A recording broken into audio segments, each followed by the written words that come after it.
18 years ago, almost at this exact time, my wife and I, she was 8 months pregnant, and we went to the emergency room at Forest General Hospital in Hattiesburg, Mississippi. And as we walked into the emergency room, the triage nurse right there saw my 8 months pregnant wife and immediately grabbed a wheelchair to bring her. She knew that we were there to have a child. But my wife very quickly set her straight. She said, "Oh, we're not here for me. We're here for him." And I was the him. Just a few minutes earlier, we were at the house and I was trying to put together the stroller for our first child. And the stroller had a really tightly, really awkwardly placed zip tie. And so I used a knife to try to cut it. I was unsuccessful in cutting the zip tie, but I was extremely successful in cutting my finger.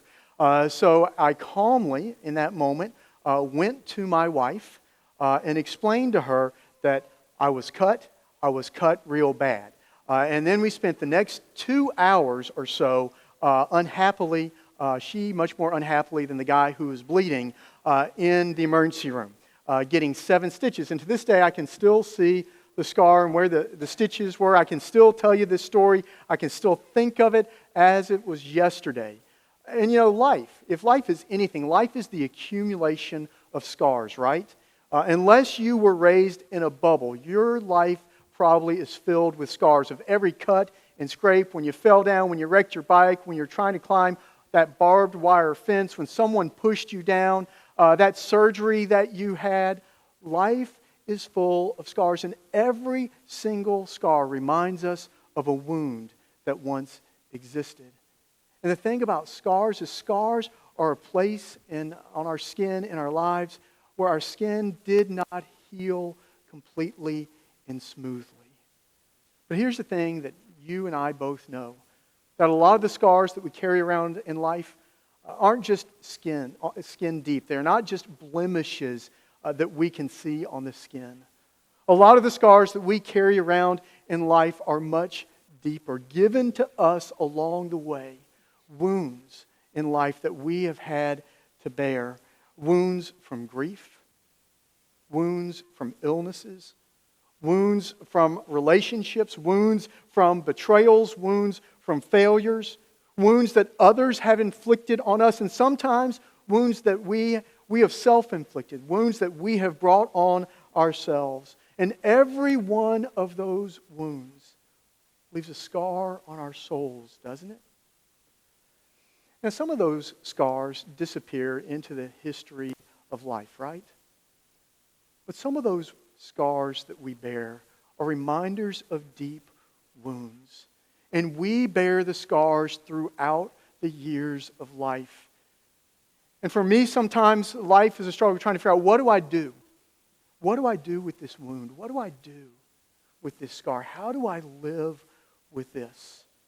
It's very tempting in our day and age to simply act like it never happened, like we don't have that scar, like we've moved on, like we've been set free. It's really easy for us sometimes just to cover it up in a way.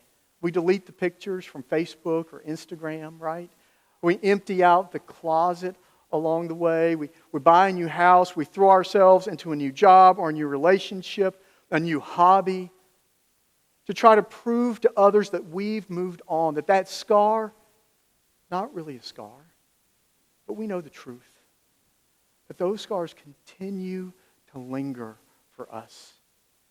Sometimes it shows up as unresolved grief or unresolved anger or unresolved fear. Sometimes those scars come at us as feelings of inadequacy because of a failure that we had years ago.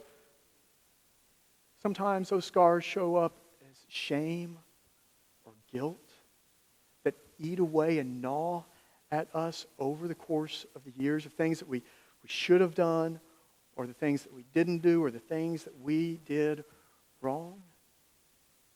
So what do? Our history abides with us. So how do we learn to abide with our history? How do we learn to live with the wounds that abide, the scars that abide in our lives? And I think this is where the Apostle Paul's story is so important for us. Because a lot of the times when we think about biblical characters, when we think of the heroes of the faith, when we think about Moses and Ruth and Mary and Luke and Peter and all these people, we think of them as flawless and heroic and doing these amazing things. But here's the thing about the Apostle Paul. Paul never lets us think that he's a hero. Paul never lets us think that he's flawless. Because over and over again in his letters, he reminds us of the wounds that he's experienced, the scars that he carries around. In 2 Corinthians, the letter to 2 Corinthians is a letter where he really lays out his life, all of the mistakes, all of the failure, all of the brokenness. And one of the places that he does that most clearly is in 2 Corinthians chapter 11, starting with verse 24. He documents for the Corinthians. He don't want them to think that he's had this easy life, so he documents for the Corinthians all that's gone wrong. And I want you to hear some of this list. He says, 5 times I've received from the Jews the 40 lashes minus 1. 3 times I was beaten with rods. Once I received a stoning. 3 times I was shipwrecked. For a night and a day I was adrift on the sea, on frequent journeys and dangers from rivers, danger from bandits, danger from my own people, danger from the Gentiles, danger in the city, danger in the wilderness, danger at sea, danger from false brothers and sisters, in toil and hardship through many a sleepless night, hungry and thirsty, often without food, cold and naked. And besides other things, I am under daily pressure because of my anxiety for all the churches. And that's just a bit of what Paul says. Paul makes it clear that he has experienced all that life can throw at him. He's been betrayed by friends. He's been turned on by people that he loves. The journeys that he tried to take often ended in failure. He made mistakes along the way. His best friends sometimes abandoned him.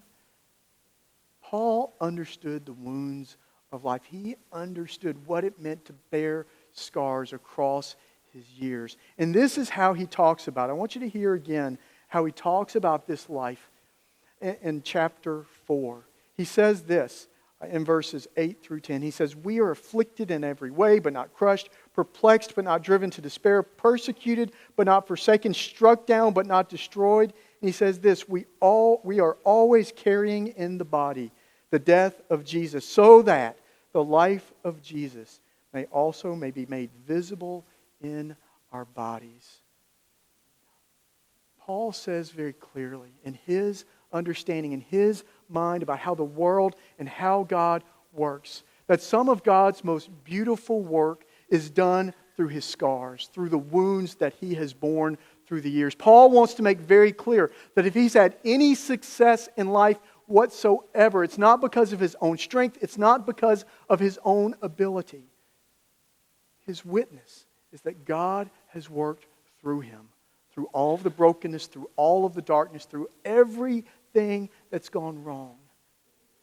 God's power has revealed itself through him. And I think this is what Paul wants to make sure that the Christians in his day understood, and what he wants to make sure we understand, is that the scars that we carry are the places where God can do some of God's best work. That in those places of life where we have struggled, where we have failed, where we have fallen, those are the places where the power of God is made evident in us. And I want to be clear today as we talk about what Paul says. I want to be clear about what Paul does not say in this passage, because this is a place that a lot of Christians get it wrong. Paul is not saying here that God causes any of this. Let me say that again. Paul is not saying here that God has caused any of this. So often well-intentioned and well-meaning Christians lay the blame at God's feet for the things that go wrong in this world. We'll say things like, well, God just needed another angel. Or we'll say things like, well, God did that to teach him or her a lesson. Here's the thing. If we believe, and I think we do, if we believe that God sent Jesus to defeat death, then why would God continue to write death into the story? It makes no sense. Paul is not saying at any point that God has done any of this. But what Paul wants to make sure we understand is that in the darkness, in the broken places of our hearts and our souls, that's where God's power works, because God brings life from death. And even in the places where we think it's over, it's done, God brings life. Craig Barnes wrote a book called Yearning.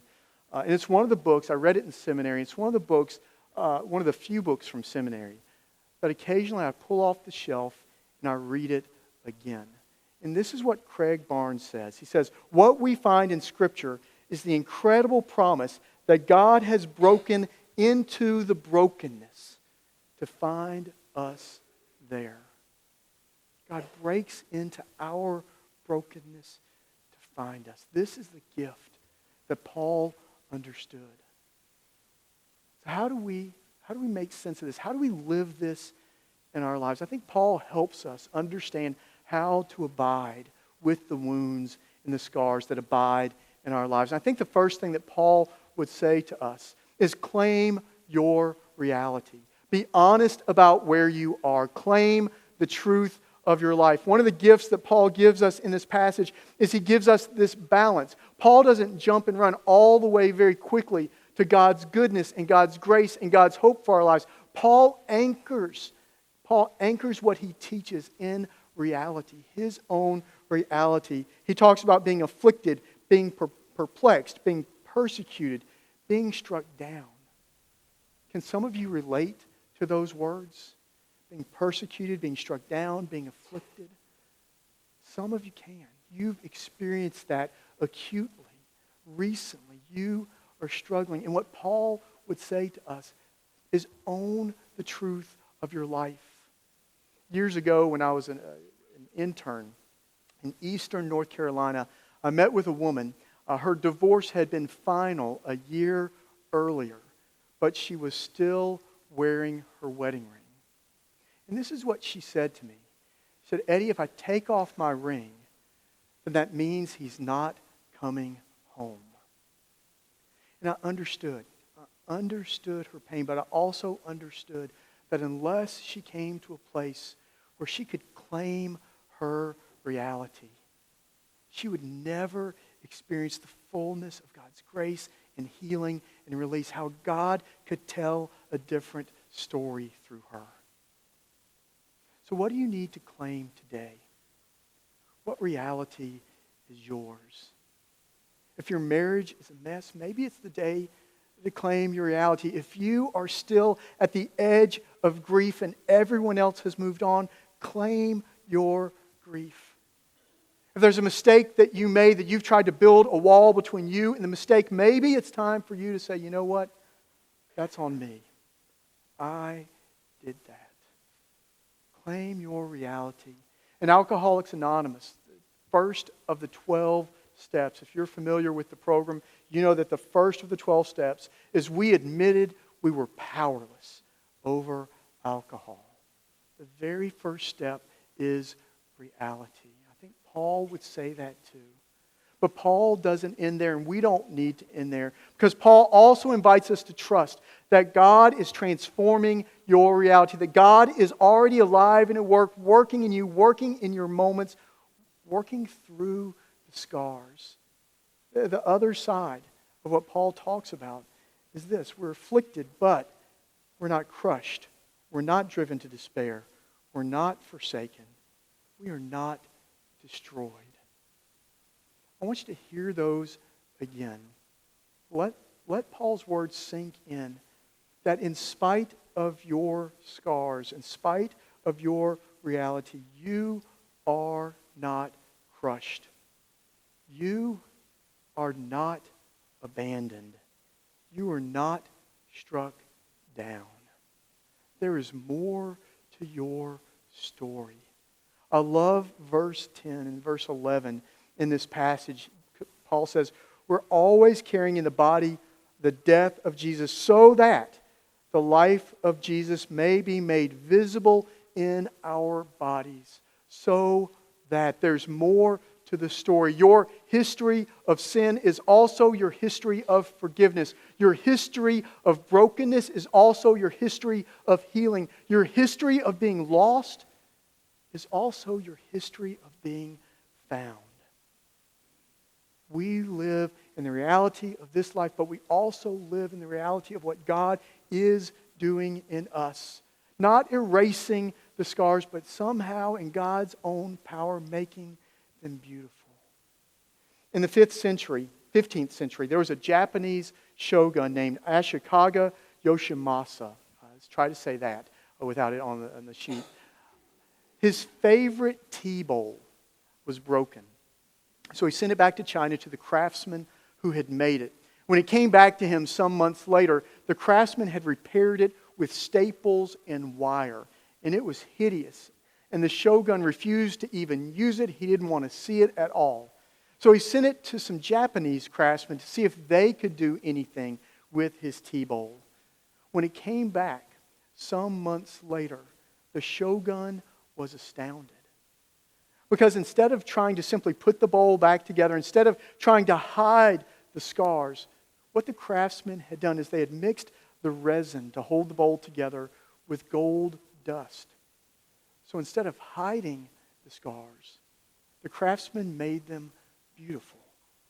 The craftsman highlighted what was in order to bring new beauty to what had been broken.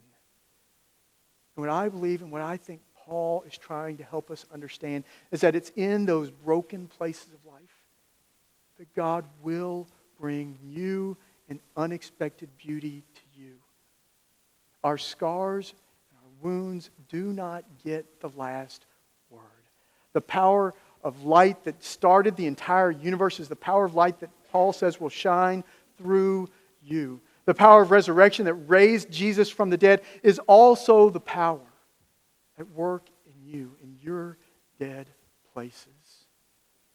A couple weeks ago, we lost a United Methodist clergyman in Memphis, Tennessee, a guy named John Kilzer.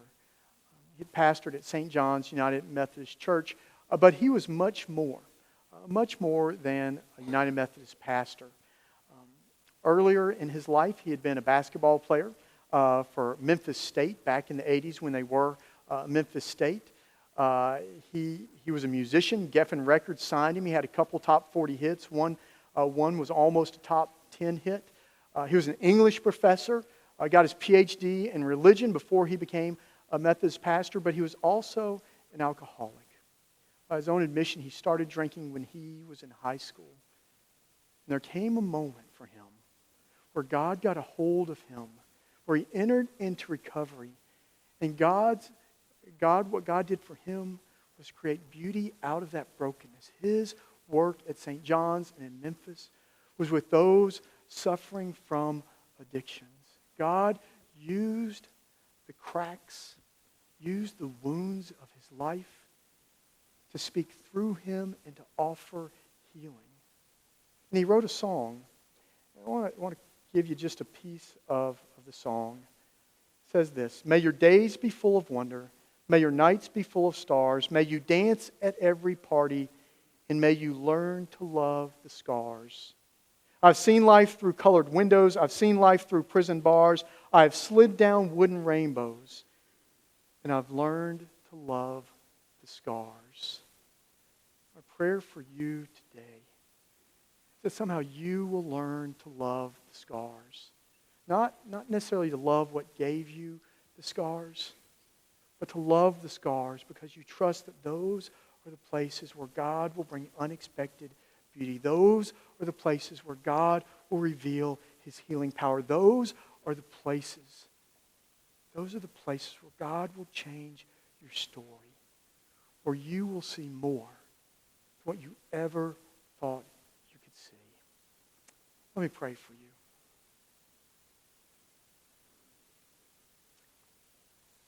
As we gather today, we gather as people whose lives have given us plenty of scars, who struggle in ways that we fear to share with anyone, even you. But God, may we trust enough in your grace and in your kindness and in your healing and in your power that we can be honest about the brokenness and the pain that we bear, that we carry with us day in and day out. God, may we trust that the life of Jesus is stronger than any death that we might face. May we hold on to the hope, O God, that your work in us is not done, and that you, O God, will make beauty in our broken places. In the name of Christ we pray. Amen.